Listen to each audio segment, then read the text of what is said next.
दोस्तों इस वीडियो में हम बात करेंगे छठी शताब्दी ईसा पूर्व जो आपके महाजनपद काल का और मगध का उत्कर्ष देखा गया है उसके बारे में, जिसको हम द्वितीय नगरीय क्रांति भी कहते हैं। इसको डिटेल में हम बात करेंगे कुछ बिंदुओं पर, और साथ ही इस समय जो है धार्मिक पुनर्जागरण के रूप में देखा जाता है। भारत में जो वैश्विक स्तर का इम्पैक्ट आया ब्राह्मण धर्म के विरोध में, और बौद्ध और जैन का जो उत्कर्ष देखा जाता है, महात्मा बुद्ध और महावीर के काल को हम पूरे बढ़िया से एकदम कवर करेंगे, क्योंकि यहाँ से प्रश्न जो है 2 से 3 प्रश्न आते हैं प्रतिवर्ष, और ये जो मैं अभी क्लास लूंगा वहां से ही 3 प्रश्न आपके बनते हैं। जैसे कि नगरीय क्रांति क्या होती है, इसके बारे में हम समझेंगे। तो प्रथम नगरीय क्रांति कौन है, द्वितीय नगरीय क्रांति कौन है, इनकी विशेषताएं क्या है, आपस में हम कंपेयर भी करेंगे। साथ ही साथ इसमें देखिए किन किन बिंदुओं पे हमें बात करनी है। पहले द्वितीय नगरीय क्रांति हमें देखना है कि क्या है, कैसे जो है इसका विकास होता है, और इसको द्वितीय नगरीय क्रांति कहते क्यों, ठीक है ना। नगरीय क्रांति होती क्या है, क्रांति क्या होती है, इस पर भी हम डिटेल बातचीत करेंगे।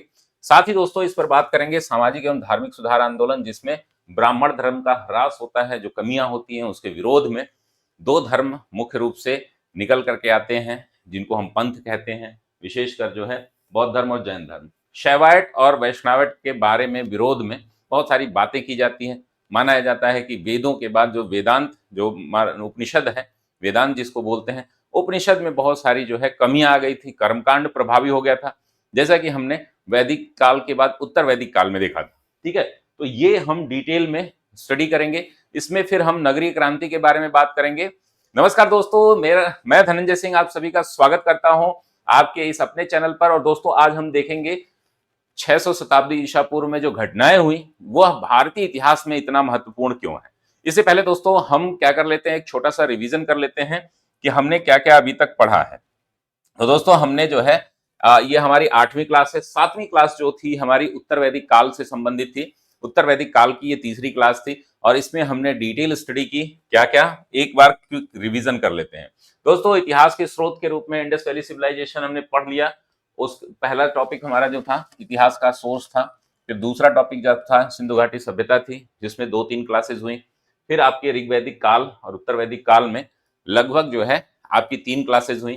फिर यहाँ पर 4 क्लासेज होंगी 600 बीसी और महाजनपद काल के बारे में, जिसमें हम जैन धर्म और बौद्ध धर्म पर ज्यादा इंफेसिस करेंगे। वहां से प्रश्न बहुत सारे आते हैं, ठीक है। साथ ही आप देखेंगे इसमें आर्ट एंड कल्चर का भी बड़ा रोल बढ़ जाता है। फिर हमने बात की थी वैदिक सभ्यता के बारे में। ऋग वैदिक काल और उत्तर वैदिक काल के कालक्रम को हमने अलग अलग बांटा था। साथ ही दोस्तों हमने देखा था कि इनमें क्या क्या मुख्य बातें हैं जो वेदों में लिखी गई हैं। चारों जो वेद हैं, विशेषकर वेद त्रयी के बारे में हमने डिटेल बातचीत की। ऋग्वेद, सामवेद, अथर्ववेद, यजुर्वेद, इनके बारे में हमने डिटेल बात की। साथ ही दोस्तों वेदांग के बारे में हमने डिटेल बात की। वेदांग के बाद हमने बात की वेदों की और प्रमुख जानकारी क्या क्या यहाँ से मिलती है। उसके बाद हमने यहाँ के जो आर्य आए थे उनके बारे में हमने बात की थी कि उनका कहाँ पर निवास स्थान, मूल स्थान था, इस पर हमने डिटेल बातचीत की थी। साथ ही हमने बात की थी इनके क्षेत्रीय विस्तार का, ठीक है ना। आर्य आप देखेंगे सिंधु घाटी सभ्यता, फिर उसके बाद हमारी वैदिक सभ्यता। अब जो है हम पहाड़ों से, यानी कि सिंधु कहां पर है, हिमालय के आसपास के क्षेत्रों में थी, उससे नीचे हम गंगा के मैदान में आते हैं, और गंगा मैदान पार कर जाते हैं सिंधु घाटी सभ्यता के बाद हम यहाँ पर जब महाजनपद काल आते हैं तो यह गंगा यमुना के दोआब से परे निकल जाता है, उसके आसपास के क्षेत्रों में प्रमुख होता है, ठीक है। आर्यों की आर्थिक स्थिति हमने देखी थी, फिर हमने धार्मिक स्थिति देखी थी, फिर हमने सामाजिक स्थिति देखी थी। इन सभी पर हमने डिटेल बातचीत की थी। आप लोगों को ये एक बिल्कुल सीक्वेंस में याद हो जाने चाहिए। क्या है आर्यों की का धार्मिक जीवन, फिर हमने बात की थी खड़ दर्शन के बारे में, फिर हमने बात की थी उत्तर वैदिक काल और ऋग वैदिक काल के तुलनात्मक अध्ययन के बारे में, जिसमें हम सामाजिक जीवन, उनका राजनीतिक जीवन और जो भी महत्वपूर्ण घटनाएं थी जो हमारे लिए आवश्यक थी उन पर डिटेल बातचीत कर चुके हैं। तो आज हम शुरू करेंगे फिर से 600 बीसी के बारे में हम लोग बात करेंगे, और इसका एक तुलनात्मक अध्ययन हम करेंगे। उन तुलनात्मक अध्ययन को आप थोड़ा सा ना चार्ट बनाकर लिखा भी करिए, जिससे क्या होता है कि आपकी तैयारी जो है वो अच्छी हो जाती है। दोस्तों इसके बारे में जानने के लिए आप हमारी पिछली क्लासेस जो है जरूर देखा करें। हमारी पिछली क्लासेस से आपका तात्पर्य ये है कि ये सीरीज जो चल रही है वो आपको यूट्यूब पर मिल रही है, ठीक है ना। यूट्यूब के अलावा भी हमारे कोर्सेज चल रहे हैं, उन कोर्सेज से आप जुड़ सकते हैं हमारे अभियान सिविल सर्विसेज ऐप के माध्यम से। तो चलिए शुरू करते हैं। आज का पहला टॉपिक जो है वो है द्वितीय नगरीय क्रांति। नगरीय क्रांति क्या होती है? तो पहले तो हम समझते हैं दोस्तों की क्रांति क्या होती है। किसी भी क्षेत्र में अगर हम आमूल-चूल परिवर्तन देखते हैं, उसको क्रांति किया कहा जाता है। जैसे आप 18वीं शताब्दी में देखते हैं कि उत्पादन के क्षेत्र में औद्योगिक क्रांति उसको बोला गया। क्यों? क्योंकि हम पहले हस्त निर्मित कपड़ों का निर्माण करते थे, अब जो है मशीनें आ गई, भाप के इंजन आ गए, ट्रांसपोर्टेशन होने लगा, तो जो कच्चे माल को लाना आसान हो गया और लोहे की खोज हुई और कोयले की खोज हुई। लोहा कोयला जब एक जगह पाया गया, खोज होने का मतलब यह है, खोज तो आप तो देखेंगे 1000 बीसी पूर्व ही हो चुकी थी, लेकिन लोहे के खदान और कोयले के खदान जब एक साथ पाए जाने लगे, खास करके बर्मिंघम जैसे क्षेत्रों में, खास करके ब्रिटेन में, और उनको पिघलाने स्मेल्टिंग की टेक्निक डेवलप हो गई, भाप इंजन डेवलप हो गया, तो हम मशीनरी बनाने लगे।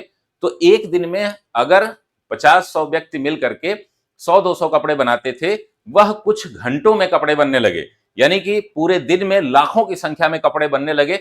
तो जब उत्पादन के क्षेत्र में आमूल-चूल परिवर्तन होता है तो उसको क्या बोलते हैं?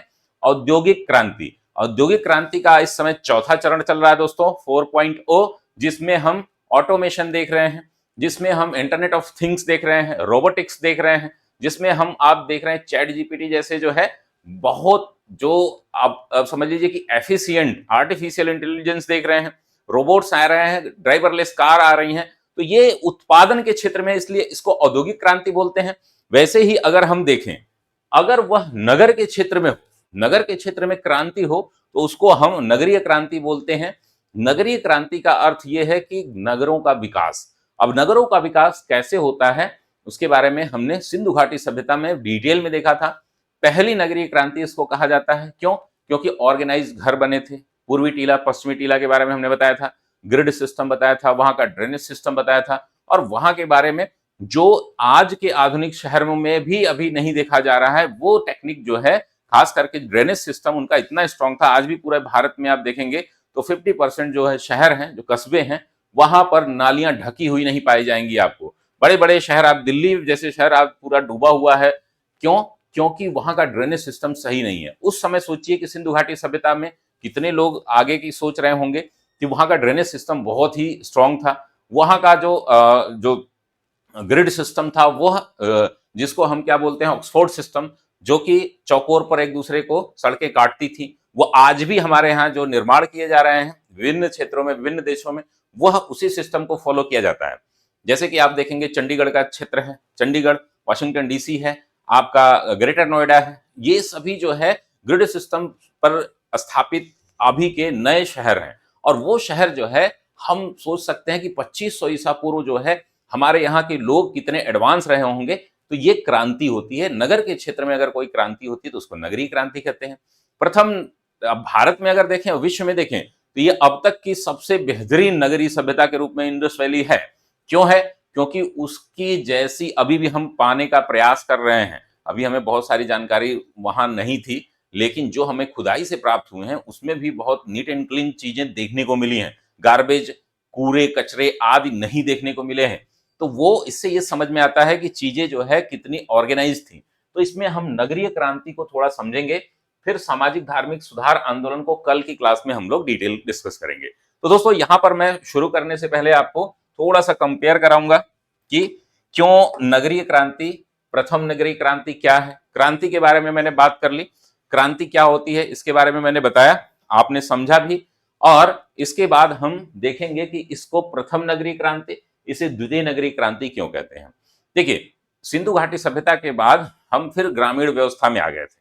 अगर हम देखें वैदिक काल और उत्तर वैदिक काल के बारे में, तो यह मूल रूप से पशुपालक और कृषि थे, कृषि उत्पादक थे। अब कृषि में भी आप देखते हैं कि लोहे का उपयोग उतना था नहीं, कृषि ऐसे ही की जाती थी, अनऑर्गेनाइज की जाती थी। लोग झोपड़पट्टी आदि में रहते थे, बहुत छोटे छोटे जो है मकान हुए करते थे, कोई भी बड़ा ऐसा नहीं पाया गया है अद्भुत। वैदिक काल में, उत्तर वैदिक काल में कुछ चीजें धीरे धीरे डेवलप होने लगी। तो लेकिन वो पूर्ण रूप से वैदिक और उत्तर वैदिक काल जो है ग्रामीण सभ्यता के रूप में थी, यानी कि झाड़ फूक के मकान हुआ करते थे, वहां पर रोड, सड़क, ट्रांसपोर्टेशन आदि उतना विकसित नहीं था, इसलिए हम उसको ग्रामीण सभ्यता कहते हैं। तो हम सिंधु घाटी सभ्यता यानी कि 500-600 ईसा पूर्व से पहले की बात करें तो हम ग्रामीण सभ्यता में थे, और 1500 ईसा पूर्व से लेकर के 1000 ईसा पूर्व 1500 ईसा पूर्व से लेकर के हम 600 ईसा पूर्व तक फिर से ग्रामीण आ गए। पहले नगर थे।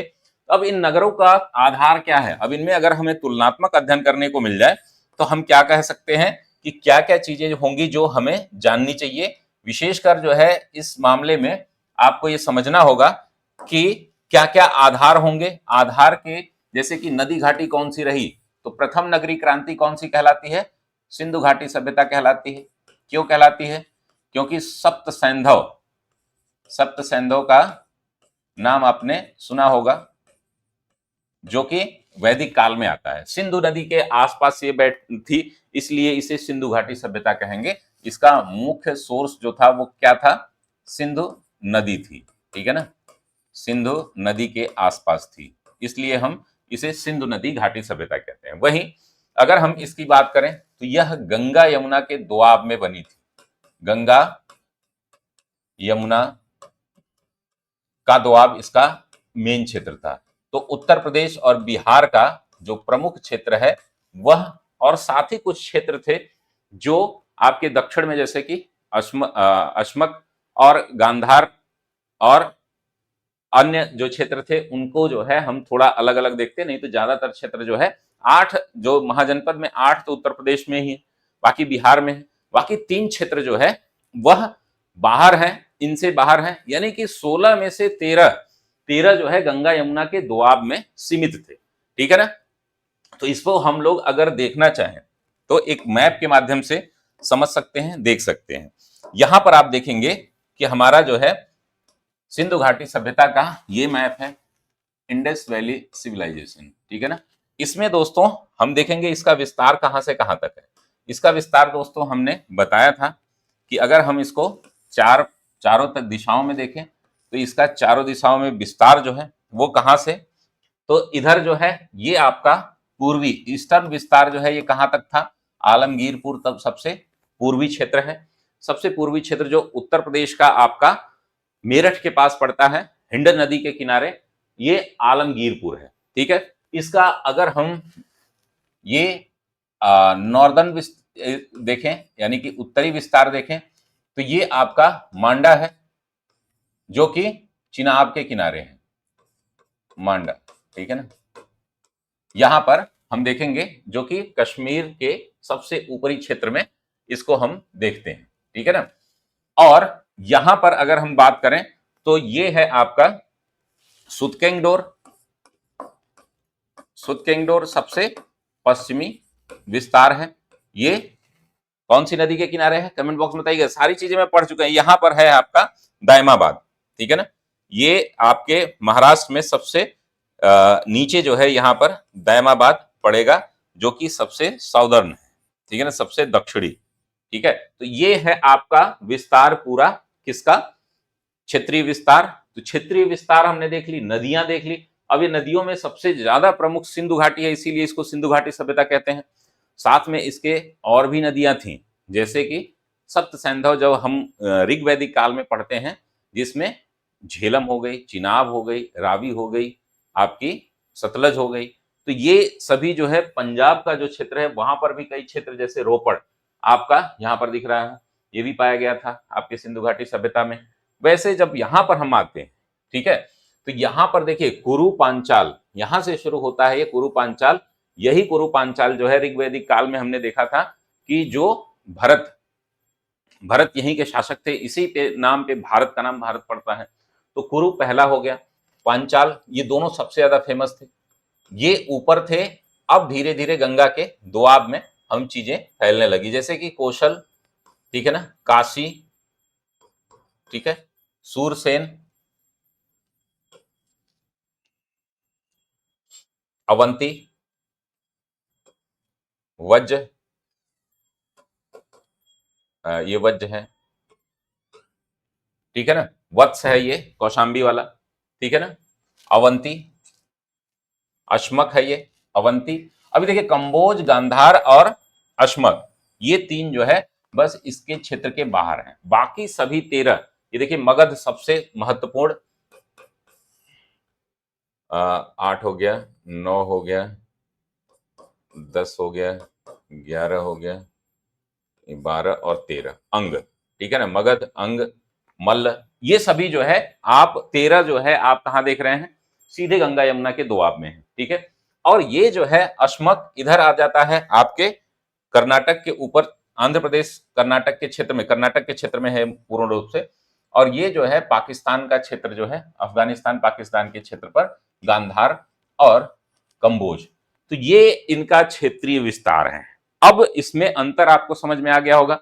मैंने जैसा आपको बताया कि यहां पर थोड़ा सा फिर से हम लोग बात करेंगे कि क्या क्या इनकी विशेषताएं थी। तो ये जो है प्रमुख क्षेत्र इनका क्या था। प्रमुख धातु की अगर बात करें हम, क्षेत्रीय विस्तार जो है हमने देख लिया, कहां से कहां तक, ये देखिए भारत, पाकिस्तान और अफगानिस्तान में है,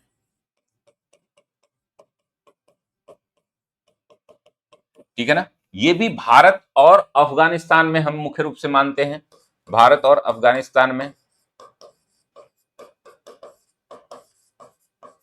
और इसमें जो है तो यानी कि दोनों का विस्तार जो है लगभग बराबर है, लेकिन क्षेत्र बदल दिए गए, ठीक है ना।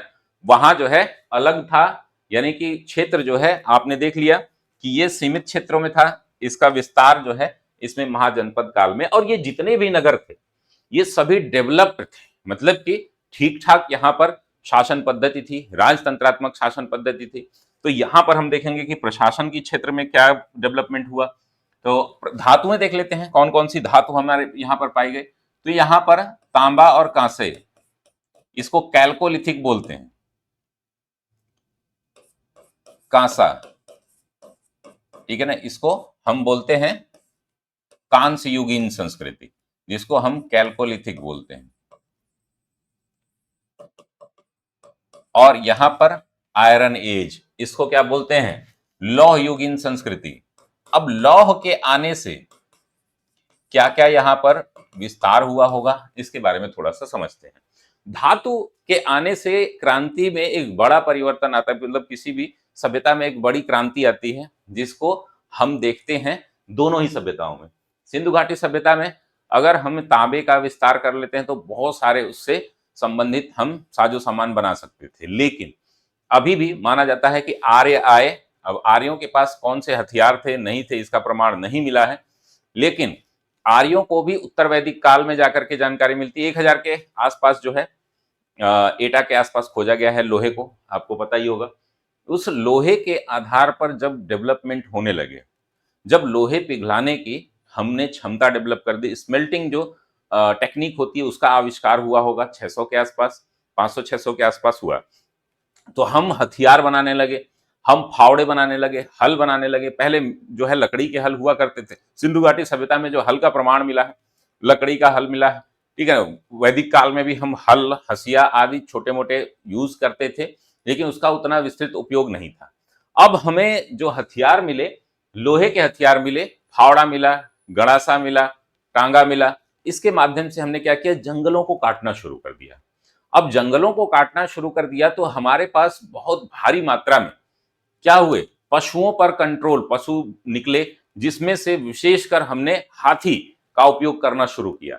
जो ये मगध साम्राज्य का उत्कर्ष आप देखते हैं, मगध के पास बताया जाता है कि लाखों की संख्या में हाथी हुआ करते थे। वो हाथी कहां से आए, तो जब हम बिहार, छत्तीसगढ़, उड़ीसा का जो बेल्ट देखते हैं, जो आज भी बहुत बड़े जंगलों के क्षेत्र में है, बिहार के बाद झारखंड में आप जाएंगे तो पहले झारखंड बिहार ही था, बिहार, छत्तीसगढ़, उड़ीसा का जो बेल्ट है वहां से भारी मात्रा में हाथी मंगाए गए।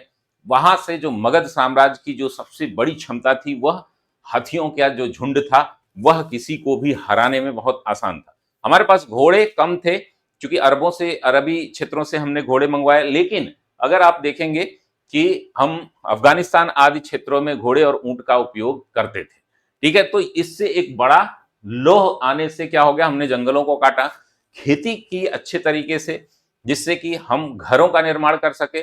जंगलों को काट करके माना जाता है कि उस समय जो है मौर्य काल तक आते-आते आप देखते हैं, बहुत बड़ा मगध के साथ-साथ जो है, मगध का जो साम्राज्य था वो इतना मजबूत था, इतना शक्तिशाली था, वह हथियारों के कारण, वह जैसे लौह से बने हथियार थे, भाला, बर्छा, तलवार आदि जो है, ये रही होंगी, कटार रहे होंगे, वो सबसे ज़्यादा महत्वपूर्ण थे। साथ ही दोस्तों अगर प्रशासन की बात की जाए, तो यहाँ पर वणिक वर्ग के हाथ में प्रशासन था, व्यापार यहाँ प्रमुख था, ठीक है ना। कहीं कुछ लोग पुरोहित भी बोलते हैं, लेकिन मंदिरों के साक्ष्य नहीं पाए गए हैं। इस वजह से यहाँ व्यापारी वर्ग प्रभावी था। यहाँ पर शासन की जो पद्धति थी वो कैसी थी, वह व्यापारी वर्ग के हाथ में थी, शांतिपूर्ण जीवन था।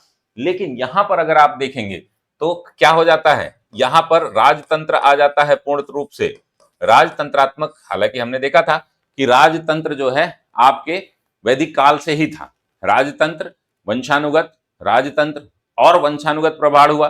अब यहां पर तो राजा जो है बाहुबल के आधार पर क्या करता था, साम्राज्य पर कब्जा करता था। तो बहुत सारे शासकों का, आप नंद वंश का नाम सुने होंगे, मगध के बहुत सारे शासक हैं, उसके बाद अजात शत्रु है, और कौन कौन से शासक हैं सबके बारे में हम लोग देखेंगे, ठीक है ना। तो राजतंत्रात्मक थी और ये वंशानुगत थी, ठीक है ना। यहां पर वंशानुगत का कोई भी, क्लियर है। और यहां पर जो है हम देखेंगे विशेषता क्या क्या रही है। इसकी विशेषता में अगर हम बात करें तो नगरीय क्रांति में यहां पर घरों का स्ट्रक्चर जो है पक्की मिट्टी के जो है घर बनाने जाने लगे। यहां पर जो है ईंटों का प्रयोग किया गया। प्रशासन के साथ साथ अगर हम यहां पर एक और पॉइंट डाल लें छठे नंबर पर, जिसको हम कह सकते हैं नगरों का विस्तार, नगरों का विकास। तो यहां पर दुर्ग, टीले और कस्बे तीनों बने। कस्बों को ईंटों का प्रयोग किया गया। अब कच्ची और पक्की दोनों ईंटों का प्रयोग यहां पर होगा।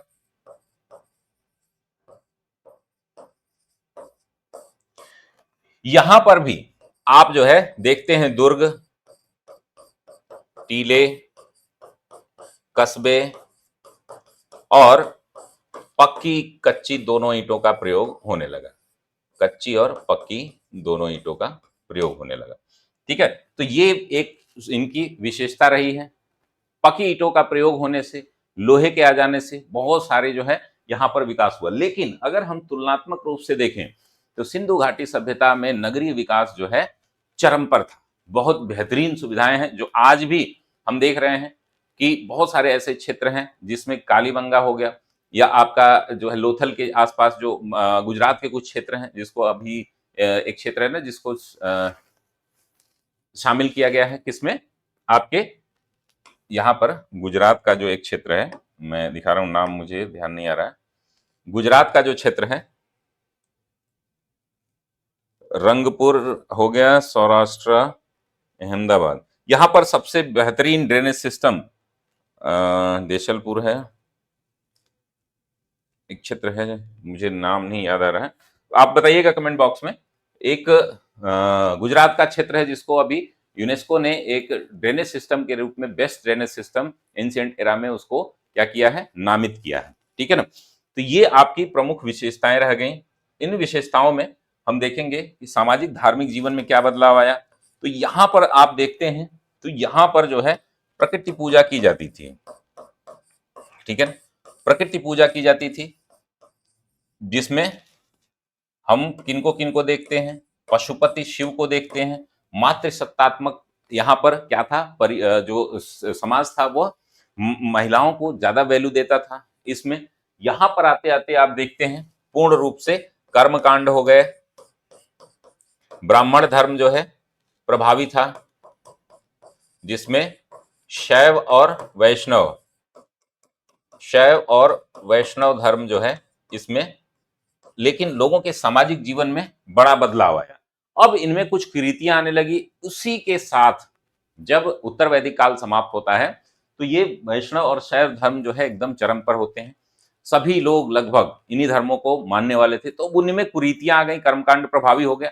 फिर यहीं से विकास होता है दो नए धर्मों का, जिनको हम जैन और बौद्ध धर्म के रूप में जानते हैं। ठीक है ना? तो ये आज के लेक्चर में आपको एक डेमो दिया गया है कि किस तरीके से हमें इसको पढ़ना है। अब हम नेक्स्ट लेक्चर में आपसे बता दें क्या क्या चीजें पढ़ेंगे। तो ये हम बौद्ध धर्म पूरा डिटेल में पढ़ेंगे, बौद्ध धर्म पूरा डिटेल में, जैन धर्म पूरा डिटेल में पढ़ेंगे। इन दोनों से लगभग 2 प्रश्न हर साल आते हैं। ठीक है ना? हर साल इनसे 2 प्रश्न आएंगे। फिर हम पूरा 16 महाजनपद पढ़ेंगे। 16 महाजनपदों से ज्यादा प्रश्न नहीं पूछे जाते हैं, सीधे सीधे उनके क्षेत्रों से पूछे लिए जाते हैं। जैसे मल्ल जनपद से पूछ दिया जाता है, मगध से पूछ लिया जाता है, अश्मक और अवंती से कुछ प्रश्न पूछ लिए जाते हैं। इसमें सबसे ज्यादा मगध का उत्कर्ष क्यों फेमस हुआ, मगध क्यों इतना हावी था, इसके बारे में हम पढ़ेंगे। और इनके छोटे छोटे जो शासक हैं, खास करके कौशल है, काशी है, जो हमारे उत्तर प्रदेश के क्षेत्रों में 8 जनपद आते हैं, उनके बारे में हम डिटेल में पढ़ेंगे, क्योंकि यूपी स्पेशल में भी इसका महत्व बढ़ जाएगा। तो ये रही आज की कंप्लीट क्लास। आशा करता हूं आपको क्लास पसंद आई होगी। और दोस्तों, हमारे कुछ कार्यक्रम भी चल रहे हैं, उन कार्यक्रमों से जुड़ने के लिए आप